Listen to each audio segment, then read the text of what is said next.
I'll bring that up. Next up is Dave Cable likes to have a little fun. We'll test Ethan here's back on camera.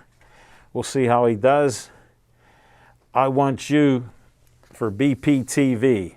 Tell them Uncle Al Levine, the talking machine, wants you for my show. Like Ethan's here on camera. We got Anthony in the control room doing video, audio, and all kind of adjustments to make us look good and sound good. I just met him. He's an intern here, and he's doing a great job. And you can call 412-831-3304. Tell Dave Cable you heard Al Levine say we need you. Next up, another nonprofit, Bethel Park. We'll see how Ethan does on this. Bethel Park Community Foundation has money for you. They're a nonprofit. They've given out $970,000 over the last 25 years. They have from $100 to $5,000 for your group doing great things in Bethel Park. Go to bpcf.org, get an application. When we have meetings again, I'm a trustee. Present your case on why you need some money. So we'll check that out. I wanted to announce another thing. We had this We 21 honors Roberto Clemente. They're going to have a gumbo event August 22nd. Smoking Jim and I are supposed to interview people, and it's with the African American Musical Institute in Homewood. And I have to meet with some people there. They want to talk to me and see what I do. And John's going to be there, Sarah Pear. He's the leader of the group, the nonprofit We 21. They practice after the life of Roberto Clemente and all the good that he did. Look at how he died getting supplies in Nicaragua after an earthquake or something. So, tragic. And he's doing great things with teams and different locations throughout the city and the country. And a good friend of ours, Bill Franciscus, is in charge of his baseball operation there. So another good karma thing with Pittsburgh Sportsline and different people getting together and doing stuff. But it's going to be a great event. And you can order stuff online, like the soup. They're making a jumbo and jambalaya, and Smoking Jim's never eaten it, so we got to clarify that. But they're going to do a lot of things that'll be great. August 22nd, they're going to be on Zoom. They're going to have us film maybe an hour, hour and a half show and interview people and things. Whatever location we go to, we'll find that out. So stay tuned for that. And then we have a sponsor of What's on Your Mind, Skeets Service Station, 6103 Route 88 in Finleyville, 7 miles from my house. Skeets keeps telling me to come there, but he doesn't believe in masks. And I told him I got 2 strikes against me: kidney transplant, anti-remission drugs for the rest of my life. My immune system's getting depleted every day, and I'm over 60, believe it or not. And he goes, well, you can wear a mask. I go, I'm not being in that office with all you guys not wearing masks. So he keeps asking, but you can go there. He works on lawnmowers. He works on boats, trucks, cars, weed whackers, you name it, hedge trimmers, anything that runs on gas. And he's been working on electric appliances too. So they do that also. And they put on truck beds, all kinds of different things they do there. They even work on tractors. And they have a forge. They have all kinds of things there. 724-348-4715. So check out Skeets Lewandowski of Skeets Service Station. And we're going to start with What's on Your Mind, Smoking Jim Frazier. Thanks, Al Levine, the talking machine. And if you want the green, here's the wind-up. You got to see straight down the middle. Straight down. It's always good to catch one over the shutdown corner, Chip Hayner. But that fastball that just went by me will tie in well to my tribute. But hey, let's Smoking, yeah. Let's give a big Can't. hand for Ethan. Got his degree. What you get your degree in, Ethan? General studies like me. No, theater. Theater, that's great, man. Congratulations. And Chip, I've been good to see you. Always good to see you. I wanted to help you out last week. I was going to post something on your page, but you only got like 200 Facebook friends. So I got like 300 names to get you up to 500. All you got to do is friend them, brother. How's that sound? How's that sound, Chipper? I couldn't even tell you how many friends I got. Yeah, you got like 200-300, man. I was surprised. I thought you had. Jim, will you tell them how you have more friends than I do? Well, you two together, put together. You know how we like to be competitive. I got more friends than anybody in BPTV. I'm number one. I'm the Heisman Trophy winner of Facebook in BPTV. And believe this, when I tell you, I'm not going to break a sweat trying to catch you. I gave him the title because when we first met each other, I was rocketing past him. I got up by about 2,000 on him, then I slowed down because if you hit 5,000, I'm at 4,682. Oh, you coming up? No. You creeping I've been up. hanging right around the 4,600. No. Because I don't care about hitting 5,000. I got 475 people that sent me friend requests. Wow. And that's what's on That my would put list. you past me. That's on my waiting list. So you could be number one. Yes, but hey, I didn't get the chance to see it. You know, I like baseball. And You like, hate baseball. I like You told us that. basketball. You hate them. I like all the unessential sports, but I love football because it's an essential sport. But they did a 30 for 30 on Mark McGwire and Sammy Sosa. I didn't get to see it, but those are two guys that saved baseball. And I tell you what, I always said that Mark McGwire's probably not my favorite baseball player of all time, but he's the only baseball player I would pay money to see. And what they did back in 1998, I'll never forget it. Three River Stadium. Mark McGwire comes up the bat, boom, home run. They're showing it on the big screen. And they come back again and show him crushing another one on the big screen at a football game. Yeah. That's how great he was. I got to share a story with you. Yes, sir. My dad likes basketball, loves basketball, lives and dies for it, doesn't care whether it's grade school or pros. Naughty Central. Yeah, he loved it. So we're watching baseball one day, and he goes, we're switching from the Pirates. I go, why? He goes, the national game is with the St. Louis Cardinals, and I love Mark McGwire. That's right. And this is back then. I said, Dad, he's a cheater. He goes, you got to be kidding me. Why do you say that? You said that to your dad? Yeah, because in his locker, he had a big container of creatine. That ain't cheating. Androstine Dion. Yeah, and well, they didn't show that, but they showed the creatine. Creatine ain't So that's a protein. precursor of testosterone. And I know you got to look that up in your Funkin' Wagnalls. Yeah. I'll pull the dictionary out. That went over Here, get the dictionary out. You know, if I may make a comment, because you know my head is a fountain of useless information. Yeah. Okay, this is a well-known fact. Yes. Well, Sammy Sosa and Mark McGwire were saving baseball in the summer of '88. They 98. also, Wasn't it 98? their performance in 1998 also is what prompted Barry Bonds to cheat so that he'd never get into the Hall of Fame. You following me? Because what did Barry What's Bonds clear? do? Wait. What did Barry Bonds do in 1998 that got no notoriety? All the notoriety went to McGwire and Sosa. Barry Bonds batted .370 for a season. I didn't know that. And there you go. So Barry Bonds had a huge ego, and he's like, wait a minute. If these two knuckleheads are getting all the press, I'm doing what they're doing, and subsequently, Well, let me ask you a question. he became a home run hitter. Let me ask you a question since there's no proof of anything.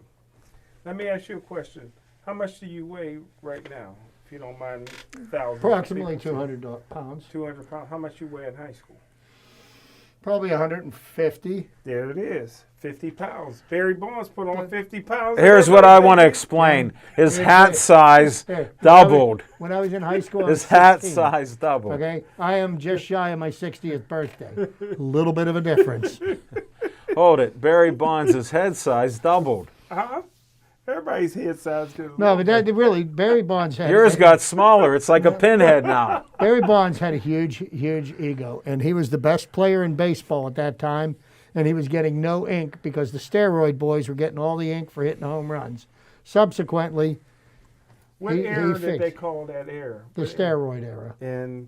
But yet and still, Here's what happened. Yet and still, They it was needed to cheating. increase the fans of baseball, so the owners did what you do. They looked away. it wasn't illegal then, right? There was no testing. Let me explain something. You can get steroids legally if you need them. If you don't go to a doctor and you get steroids because you don't need them, that's illegal in our country. Really? That's a federal law. Wow. So actually you're breaking the law. And then here's what's unusual, even though there's no proof, where Barry Bonds got the clear from was the guy giving everybody else steroids throughout the country. He got busted for it too. I forget his name, but his company, From Balco. yeah, his company got busted. And that's where Bonds bought this stuff and talked to them about it. You think that's proof? 100%. Just like you driving a car, if I see an old beat up truck and then I see in a black little mini car, I don't say that's a nice truck. It's a car. Getting back to my dad goes, "Oh, I love McGuire, you know how he hits." And I go, "Dad, he's juicing." He goes, "How can you say it?" I said, "Creatine's a precursor. Wait till the truth comes out." Wow. And sure enough, it did come out. Just like I told people about Lance Armstrong. I said they've been doing blood doping for years, and that's not supposed to be good. And then all his guys after him got busted for taking stuff, supplements, and they said where it was at in his refrigerator. Wow. So I don't know if that's proof or not, because I know you're drinking out of the same milk carton that 5 people in your house are. Well, And you didn't know there were steroids in there. I'll wrap up here with 2 more things. I hear Ezekiel Elliott tested positive for corona, and there's maybe 4 or 5 other Cowboys And Houston Texans players. Yeah. I Houston didn't know Texans that players. either. I don't know who the players were, but there was multiple players on the They didn't Texans say the and the names. Cowboys that have tested They positive. didn't say the names, Chip. That's why. They did not say Yeah. the names. They said multiple Cowboys and My Texans. guess is they're all black. Well, over 60% of COVID are black people. And remember, I thought black people couldn't get it. when it Because first you came out. believed the leader of yours when we had no deaths. He said it'll be gone in April.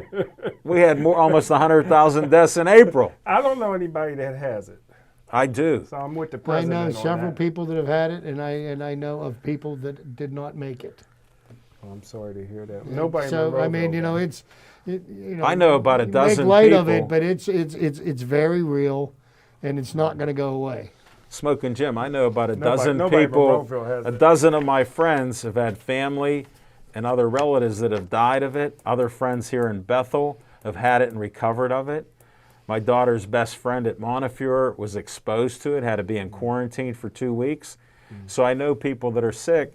That's why I believe in wearing a mask around people with I don't know. In Monroeville, we never even shut down. But lastly, oh, I'm sorry. Go ahead. No, go ahead. Go ahead. Lastly, Hold it, in Monroeville, your guy that owns Monroeville Mall said just come in, don't wear a mask. nobody has it in Monroeville. I don't think you look at any stats. Go ahead. Like you ignore it, out of sight, out of mind. And finally, what good is a warrior without a war? Would it bother any of you guys if Mike Tyson or Roy Jones Jr. or Vander Holyfield died in the ring? They're coming back. Hey, it's in their blood to fight. Fight to the end. The gladiators used to do it. Thumbs up, thumbs down. Smoking Jim, I'm 180 degrees away from you. I don't want to see anybody die.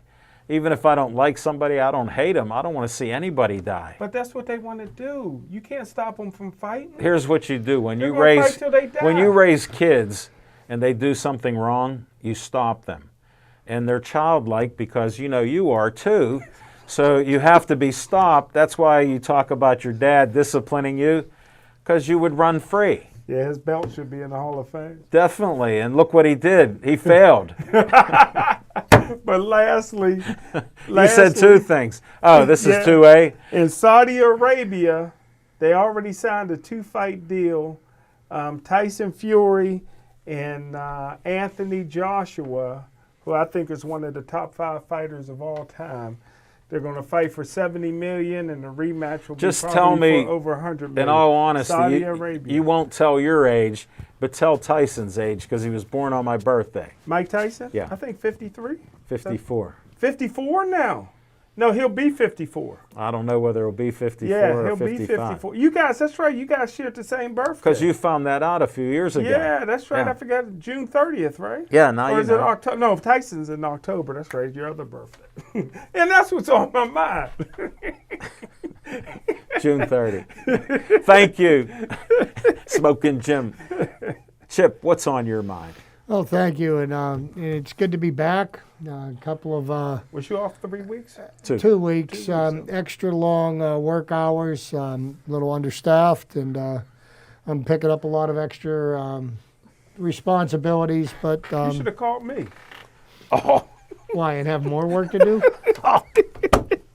But anyhow, right now, I do have to applaud the NHL, the NBA, the NFL, and other sporting leagues that are attempting to make plans to open up.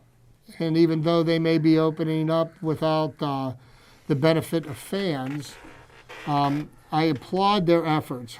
However, I just don't see how this can possibly work with all of the cases of COVID-19 continuing to increase, especially in the states that have opened up. And now, as Jim mentioned earlier, there's players on NFL football teams that are testing positive, and I just don't see how this is all going to work out. But all of that aside, at least all of these sports leagues are making an attempt to go forward to give people hope that there will be live sports at some point or another this year. And then you've got Major League Baseball. Here you've got what I call the battle between the billionaires and the millionaires. And, it's really, really sad that these two groups of people can't even make an attempt to try to make it seem like they are collectively bargaining in good faith. Is that a good way to put that? exactly. You couldn't have said it any better than I did. Because there is no good faith bargaining going on between baseball and the Players Association. Now, sure, you could point your finger at the greedy owners, but I think the owners of the franchises are really astute businessmen, and they're looking at the big picture, where the players have a very narrow focus, and they have one demand that they absolutely will not back on. So here we sit, and as we sit here right now, today, June the 16th of the year 2020, I get the feeling that we will not see baseball played this year. Yes! Okay? Much to my chagrin. I would love to see baseball being played, whether there's fans or not. But, I think the owners have evaluated this, and I think that they will ultimately lose less money if they don't play. And the players not backing off their demands for 100% of their prorated salaries and, offering to share in the losses with the owners. The owners, if they choose not to have a season, all of the agreements that they made on the March 26th agreement, which would give the players 1 year of service, as well as a portion of their salaries, will not be available to them. So now guys that could have been 1 year closer to free agency would be 1 year further away from free agency if baseball is played next year. And next year is the last year of the current collective bargaining agreement. So will the ill will from what's going on this summer carry over into the winter? And will we see baseball next year? We've got a bunch of adults that are acting like a bunch of children. They're refusing to come to some kind of compromise, because negotiation, as Al will tell you, he's will. he's done union negotiations his entire life almost. Yeah. That, it's give and take on both sides. You can't have it all one way. And this is the reason why billionaires are billionaires. Okay, that's a B, not an M. Millionaire baseball players think that they're going to beat some of the most astute business minds in the world. And it's a recipe for disaster, and it's breaking my heart. I just want to see baseball being played again, and unfortunately, I don't believe I'll see it this year. That's what's on my mind. Question. Before we go to Al Levine and Talking Machine, are the Pirates keeping your season ticket money? I was given the option that I could get my money back for the tickets for the games that had been canceled. Really? Or, if I wanted to, I could let my money ride. And after having a discussion with my partner, my wife, we decided that, I've been a season ticket holder 10 years now, and I'm going to be a season ticket holder for 11 years come next year. So if I don't see baseball this year, then my tickets for next year are already paid for. And that really won't be any money out of my pocket, because that's money being spent. And if I got the money back, I'd find something to spend it on, and I'd be stuck having to pay for my tickets again next year. So I'm going to let my money ride, and when there's baseball again, I'll still have my ticket package and my same seats. One more question. Go ahead, Smoking Jim. Now, do you feel bad for baseball players, basketball players, and the hockey players? If they do have a season, will have to give up their summer, sacrifice their summer, and then what would they do? Have a week off and start training camp all over again? Well, you asked me seriously, do I feel bad for them? Not a bit. I would chop off one of my arms to be able to make what they make in 1 year. Are you kidding me? And if they're going to complain about having to work to earn their money, they're falling on deaf ears here. And like you said, you've always agreed with me that they should shut down baseball, basketball, and hockey and just concentrate on getting the football personally, season Jim, going. Who even agrees with you? I know personally, Jim, I personally don't see how they're going to be able to play football, because you have to think down the road here. What is going to happen as players are testing positive while they're playing and practicing with one another, and who are they going to infect? And how are you going to control that? And then you have to talk about, well, how level is the playing field? Say the Steelers lose Ben Roethlisberger, Juju, Deontay Jones, James Conner because they tested positive. They lose T.J. Watt. They lose Bud Dupree. They can't play. Bring in the scabs. And we go against play another team that nobody's sick, and they get to play their full roster against us. Is that a fair option? Yeah, it's fair. No, it isn't. Hey, I went down. I don't know how that's going to work out. I went down and enjoyed watching the scabs play when the guys off the street. No, you didn't. Yeah. You did not. You know what, Pinocchio? If you didn't have that thing around your ears, that mask of yours. Enough of these questions. What's on my mind? We'll go to what's on my mind. Dovetails with Chip. And Smoking Jim and I had a conversation that he asked me what I thought about the NFL, 10-year deal. And I said I was taught many years ago that you don't accept the first offer because that's the worst offer. I just talked to Chip on the phone today about it, but I was thinking, I looked at the MLB, the NHL, everybody, see what's going on, and NASCAR's racing with no fans. And I thought, okay, here's what's wrong. You don't negotiate through the media. What did the owners do? They tried to bully the players through the media with outrageous first plans. So guess what? A few of the players got upset, and they told their committee, here's what we want. So it's exactly what they've stuck to the whole time. Now what's happened? Being a negotiator, all of a sudden the offers change, and what was presented just now should have been a first offer with the 80% and work out somewhere between 80 and 100% because the owners are eating it. It could have been more, start at 70, but that's what I say, because if they get to the playoffs, they'll get paid 70% pro rata. So they're trying to negotiate realistically, except time is up. So they're going to be out of time, Good point. and you're not going to be able to do it but they negotiate through the media because people like Smoking Jim hate baseball. Mm-hmm. He only found out about baseball when he joined Pittsburgh Sportsline. Well, the latest offer, the players dismissed it outright, and they said, name a starting date and we'll show up and play. Well, as soon as Major League Baseball does that, the players are going to file a grievance, and they're going to end up in court, and they're still not going to be playing baseball. And that's part of when you negotiate in the media. You don't really care about it because they don't care about coming back because they have unanswered questions like Chip brings up and like I have. If one team gets corona, what happens to the schedule? Because they're all in quarantine. Like even if you don't believe in it, you're quarantined because they're going to test you maybe a couple times a week. So as your leader says, he can't believe you could be negative and then positive the next day. Maybe you got sick today, so you show up positive. This is common sense, and we all learned that, but we're away from it. Like Chip says, what's going to happen when 3 or 4 players can't play? That changes the whole complexion of your game because I had to put that out there because you want to put the best people on the team out there. In our case, you don't want to put the duck out there, but that's your opinion. So we don't need him out there. But that's one of the problems is what happens, like the NHL hasn't agreed to come back. The Players Union has not agreed to come back, even though they tentatively have said they'll do it. Because unlike you, they love their hockey, and if they're gone for a couple months, they'll put up with it, or they'll put some different variances in there. And then the NFL, who knows what's going to happen? Because I heard there's 8 teams right now that are against starting the season up.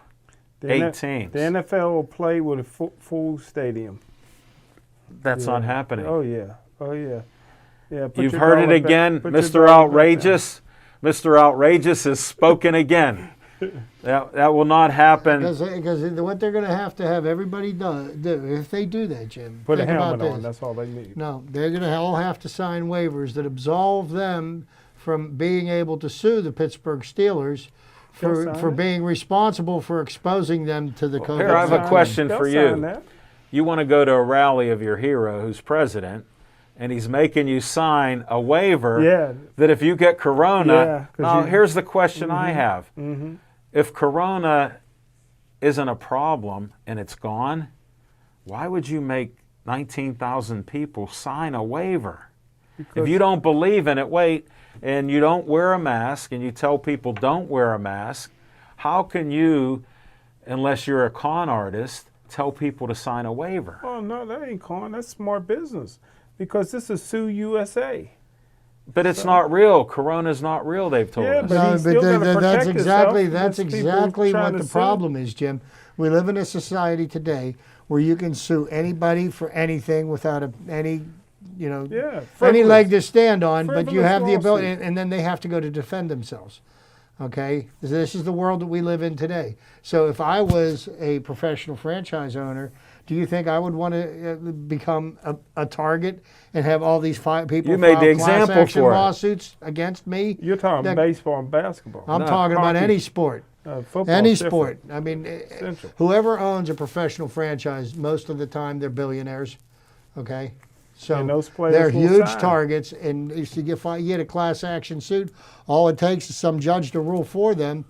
And then, but I would say you'll spend more time fighting in court than you'll see people playing on the field. I want to have a rally and say, I'm quoting the president, we have nothing to worry about now because the economy's reopened.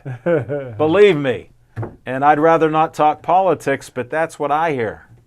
What? Can I say one thing? You mentioned NASCAR. Yeah. Who's the black NASCAR driver? Bubba Wallace. Bubba Wallace, okay. Now you know. We're going to come back with some fiction and fact from Smoking Jim's Almanac. Don't change that dial.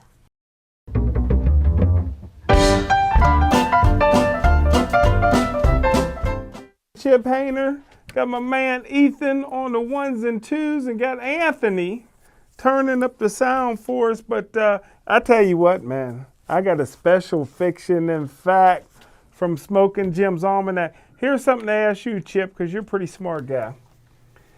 How many people are in the United States? In the neighborhood of $330 million. That's what I heard. That's what I was thinking too. But about 100 million said they were there, but I was there. Back, 1972, the greatest play of all time, the Immaculate Reception. I'm there, and I tell you what, Al Levine, the talking machine, do you guys know that was the first playoff game in Pittsburgh Steelers history? My dad we had season tickets, but because the Steelers never made the playoffs and they wasn't as sophisticated now as they do or now, my dad had to stand in line for almost 2 days. Him and my uncle, that's a Houston Oilers fan, Wow. stood in line for almost 2 days, man, to get them tickets, man. And I tell you what, Al Levine, the talking machine, and Chipper just brought it up. The Snake, Kenny Stabler. Yeah. Don't forget, for years, Al Davis always liked the Mad Bomber, Daryl LaMonica, I and remember some of those him. guys. Yeah. You know, Blanda. But Kenny Stabler puts me in the mind of the Snake, puts me in the mind of the Duck. Didn't have a big arm, but could get it there. Could make plays, was a special guy. Both of them from Alabama. No comparison. Disclaimer. I don't know what logic you're using. There's Can a I ask you disclaimer. silly question? Yeah, What day of the week was that game played on? Saturday. Saturday, brother. Because what game was it aired on live on TV in Pittsburgh? It was on the radio. in It Pittsburgh. was aired on TV Sunday at 1 o'clock. Oh, really? Because I listened to the game on the radio. On the radio. Jack Fleming. Your dad didn't take you to Youngstown? You could have watched it in Ohio. Uh-huh. Yeah. I don't know anybody that was in Youngstown. And I'm at the game, Al Levine, the talking machine, and the Pittsburgh Steelers had them the whole way. John Madden's on the sideline. My favorite player of all time, the greatest player of all time, should be in the Hall of Fame. Jack Tatum wasn't wearing the 32 he wore in college. And the 32 he wore, he was a rookie, wore number 31. Wow. Frenchie Fuqua, and the play was made. Phil Villapiano, great outside linebacker. And I tell you what, the Steelers had him the whole time. Here come the Snake. Snake does a bootleg late in the game. Back then, we didn't have a 2-minute drill. Bradshaw didn't even have a chin strap. He just put his helmet on. Kenny Stabler bootlegs with about a minute to go in the game, scores about a 30-yard touchdown. People started leaving the stadium. Yeah. Later on, I found out Myron Cope never seen it because He went downstairs. he went downstairs because Yeah. Bradshaw had no 2-minute drill. Right. So what happened in that play, which was illegal, in that play, It wasn't illegal. Franco Harris had no business being where he was at. Franco was being lazy. He was supposed to be in there pass blocking, but he wandered around. He just went straight out. How could you say he was being lazy? Fuqua, the ball pops off of Frenchie Fuqua, and don't forget at that time, There's no proof. Two There's no offensive proof. players There's no proof of could that. not touch it simultaneously. I saw it. Atkins hit the ball right off of him. No, that was Tatum. Or Tatum. Yeah. Tatum hit the ball back to Franco. Franco reached down, pulled it 2 inches off the ground. And he was supposed to be in the backfield blocking. He said, Bradshaw's running around. I'm going to go out and get the ball. No, he was being lazy, floating around. He actually Almost got showed. cut. That's why he's a legend. He showed initiative to all you naysayers that talk so poorly of him. He didn't start playing until halfway through the season because he was so lazy in practice that Chuck Noll was getting ready to cut him. The first-round draft choice to get cut. Well, some people are unusual. His reputation was not as a practice player. He was a great game player, man. Thank you. And He's a Hall of Famer. He caught that. He got more speed than most people. And I tell you what, I almost lost my life because my uncle, who's a Houston Oilers fan, had his big cowboy hat on. And he gave me the old wackadoo on the back and I almost went over. Almost went over. Everybody was so happy. But I didn't realize till later on, years later, that the referees never signaled for a touchdown. And they had the steel mill workers there. My dad was a steel How mill about worker. Franco's Italian Army was in at the the end Arby's, zone? it was He there. ran to their point. So Yeah. how did he know that? And yeah, that's a good point.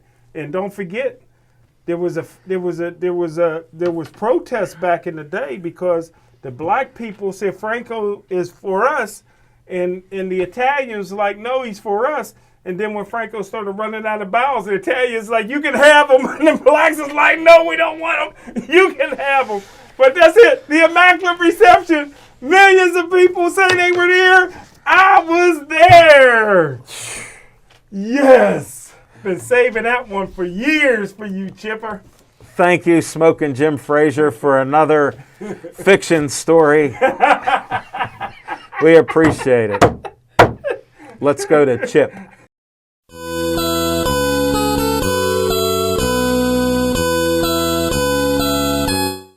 Well, thank you, everybody. And, being that I miss my beloved game of baseball so dearly, I wanted to talk about one of the more famous years in the game of baseball, a year that changed the game closer to what we see it as today. And that was a magical year, the summer of 1968. 1968, Major League Baseball season. It was contested from April 10th to October 10th, 1968. It was the last season of the traditional two-league system before each of the leagues were split into divisions for the following season. It featured the most dominant pitching year of the modern era in the first season of the Oakland Athletics, having moved from Kansas City after the 1967 I remember that, season. yeah. The 68 season was the last year of baseball's didn't follow pre-playoff era, in which the team that finished in first place in each league went directly to the World Series to face each other for the World Championship. Following the addition of expansion teams in 1961 and 1962, the regular season was extended from 154 games to 162 games. In order to maintain a 162-game season, a playoff system was developed following the addition of expansion teams in 1969.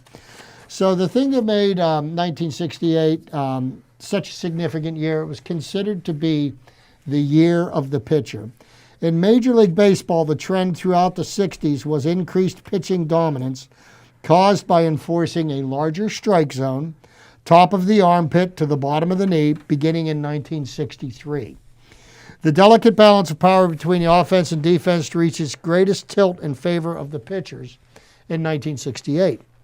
During what later became known as the Year of the Pitcher, Bob Gibson set a modern earned run average record of 1.12 earned runs per 9 innings and a World Series record of 17 strikeouts in Game 1, while series opponent Denny McLain of the Detroit Tigers won 31 regular season games, the only player to reach the 30-win milestone since Dizzy Dean in 1934. Don Drysdale of the Los Angeles Dodgers pitched 6 consecutive shutout games in May and June, ending with 58 2/3 scoreless innings. Mickey Lolich won 3 complete games in the World Series, the last player as of today to do so. Louis Tiant of the Cleveland Indians had the American League's lowest ERA at 1.60 and allowed a batting average of only .168, a major league record since broken by Pedro Martinez. Both MVPs for that year, American League, National League, were both pitchers. 339 shutouts were recorded in 1,619 regular season games. The St. Louis Cardinals alone pitched 30 shutouts, the most in the majors. 472 runs allowed by the Cardinals led the major league that year and remains the lowest total ever recorded by any major league team in a 162-game season. Hitting was anemic.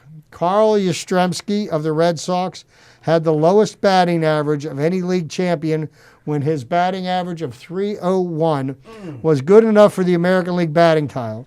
The American League's collecting slugging average of .339 remains the lowest since 1915, when the game was still in the so-called dead ball era. While the collective batting average of .230 is the all-time lowest, the Chicago White Sox scored only 463 runs during the regular seaon, and were shut out a league high 23 times. Both of these totals are still all-time records in the era of 162-game season. So, after the season, the Rules Committee, seeking to restore balance, restored the pre-1963 strike zone and lowered the height of the pitching mound from 15 to 10 inches. 4 expansion teams joined the majors. 1969 batting averages returned to their historical averages, and never again would pitching have as large a statistical average over batting in the major leagues. So, Hey, Chip, one trivia point. With as good as Bob Gibson pitched, he was my hero. I was 12 years old that year, and I was pitching in Little League. He was my hero. How did he lose 9 times that year? he lost a lot of 1-0 games. That's my point. Wow. Okay? 9 games. See, I know a little trivia too. Smoking. I see. Jeez. That's what happens, and you'd have loved what a tough guy he was. I heard about it. He wasn't afraid to throw chin music. But, right at him. The interesting thing about, this was back in the era when teams had 4 pitcher rotations. Yeah. Since baseball's moved to the 5-pitcher rotation, a pitcher only starts 32 games a season. Denny McLain won 31. won 31. Okay, and the interesting thing about this is that, in 69, the averages went up. But you think about one of the most beloved teams that I've ever followed my entire life was the 1971 Pittsburgh Pirates for a lot of different reasons. But I think the most tremendous thing that they did that year was the Pirates played the Baltimore Orioles in the World Series. The Baltimore Orioles had 4 20-game winners on their pitching staff. Explain that to Smoking Okay, Jim. there was all 4 of their starting pitchers won 20 games that year. That's incredible. And the Pirates beat them in the World Series. Did they? 7 games. 7 games. What year? Roberto Clemente was the World Series MVP. What year was that? 1971. Can I ask one question before we go to Al Levine, the taco machine? What year did they move from 154 games to 162?